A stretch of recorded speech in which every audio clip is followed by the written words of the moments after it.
Corporation સંચાલિત હોસ્પિટલને લઈને એક નિર્ણય લેવામાં આવ્યો છે. એડમિનિસ્ટ્રેશન વિભાગ અલગ રાખવામાં આવશે. કઈ રીતનો નિર્ણય છે, કઈ રીતે પ્રોસિજર કરવામાં આવશે?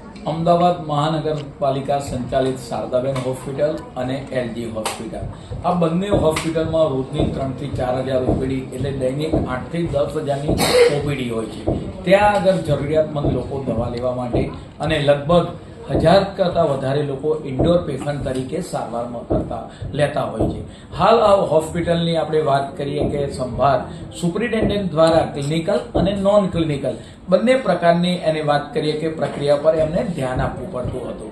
જે રીતે પ્રોફેશનલ મેનેજમેન્ટ લાવવામાં આવે તો દર્દીને સારી સુવિધા આપી શકાય એ માટે આ અમદાવાદ મહાનગરપાલિકા સંચાલિત હોસ્પિટલો શારદાબેન, તદુપરાંત આપણે વાત કરીએ એલજી હોસ્પિટલમાં સુપ્રિન્ટેન્ડન્ટો ફક્ત ખાલી મેડિકલ વિભાગનું જ કામ જુએ, દર્દીને તપાસવાનું, દવા આપવાનું, એમના ઓપરેશન કરવાના, માઇનોર ઓપરેશન હોય, મેજર ઓપરેશન, તો સારી રીતે દર્દીની સારી સંભાળ લઈ શકે. અને બીજી જે પોસ્ટ ઊભી કરવામાં આવી છે આ હોસ્પિટલોની અંદર કે ભાઈ ડાયરેક્ટરની એટલે નોન ક્લિનિકલ જગ્યા પોસ્ટ ઊભી કરી ડાયરેક્ટર તરીકેનો હોદ્દો આપવામાં આવશે.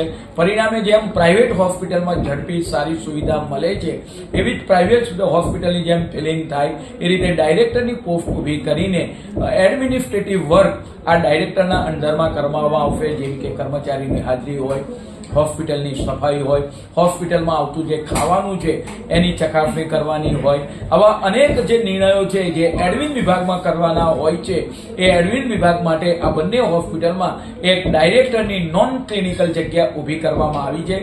પરિણામે હોસ્પિટલના ડોક્ટરો અને પેરામેડિકલ સ્ટાફ એ સારી રીતે દર્દીઓની સેવા કરી શકશે. ઘણા લાંબા સમયથી આ માંગ હતી અને એને પરિણામે આજની સ્ટેન્ડિંગ કમિટીમાં આ કામ ડાયરેક્ટરનું કામ એડમિન વિભાગનું મંજૂર કરવામાં આવ્યું છે. કાપડની થેલીઓ વિતરણ માટે થઈને નિર્ણય કરવામાં આવ્યો છે. શું નિર્ણય છે ને એ પાછળનો હેતુ? અમદાવાદ મહાનગરપાલિકા દ્વારા ઘર દીઠ 2 કાપડની થેલી આપણે વાત કરીએ કે આપવામાં આવશે. હાલમાં ઘણા લોકો પ્લાસ્ટિકની કેરી બેગ લઈ શાકભાજી ખરીદવા અથવા તો કરિયાણું ખરીદવા માટે ઘરેથી નીકળતા હોય છે, પરંતુ આ પ્લાસ્ટિકના અનેક દૂષણો રહ્યા છે, કેન્સર માટે પણ કારણભૂત છે. તદુપરાંત જમીનની અંદર પણ તે ભરતું નથી. પરિણામે આ પ્લાસ્ટિકમાંથી મુક્તિ મળે એ માટે અમદાવાદ મહાનગરપાલિકાએ 11 કરોડના ખર્ચે ઘરે ઘરે કાપડની 2 સરસ મજાની થેલી આપવાનો એક નિર્ણય કરવામાં આવ્યો છે. પરિણામે નગરજનો આપણે વાત કરીએ કે કાપડની થેલી તરફ પ્રેરાય અને પ્લાસ્ટિકમાંથી આપણે મુક્તિ મેળવીએ અને પ્રદૂષણથી આપણી પૃથ્વીને બચાવીએ એ માટેનો પ્રયત્ન કરવા માટેનું આ એક પહેલું કદમ ઉપાડવામાં આવ્યું છે. શું આખું આયોજન હતું? અમદાવાદ મહાનગરપાલિકા દ્વારા સ્કૂલ બોર્ડના આપણે વાત કરીએ 1,80,000 વિદ્યાર્થીઓ 1 થી 8 ધોરણમાં ભણતા હોય છે. આપણે વાત કરીએ કે 1 થી 4 ધોરણના બાળકોને દૂધ આપવાનો નિર્ણય કરવામાં આવ્યો હતો અને એને આપણે વાત કરીએ કે ભારત સરકારના ગૃહ અને સહકાર મંત્રી આદરણીય અમિતભાઈ શાહ સાહેબ, ગુજરાત રાજ્યના માનનીય મુખ્યમંત્રી શ્રી ભૂપેન્દ્રભાઈ પટેલ એ ઉપસ્થિતિમાં રાણીપ ખાતે આંગણવાડીના બાળકો અને 4 ધોરણ સુધીના બાળકોને ટોકન કાર્યક્રમે દૂધ પીવડાવવાનો કરવામાં આવ્યો હતો.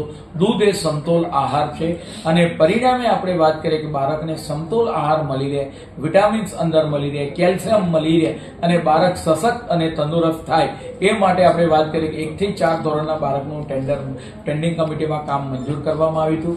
આજની સ્ટેન્ડિંગ કમિટીની અંદર ધોરણ 5ના જે બાળકો રહી જતા હતા એ બાળકો માટે પણ આ પૌષ્ટિક આહાર 200 ml નું દૂધ ઓલ્ટરનેટ દિવસે મળી રહે તે માટેના કામને પણ બહાલી આપવામાં આવી છે. અત્યાર સુધી જે આંકડો આવે છે કે 7,000 બાળકો સુધી દૂધ પહોંચે છે, તો આ 5મા ધોરણના બાળકોને અને તમામ જે બાળકો છે કે જે અત્યાર સુધી વંચિત છે, જેમને દૂધ નથી મળતું, તો એમના સુધી ક્યાં સુધી દૂધ પહોંચશે?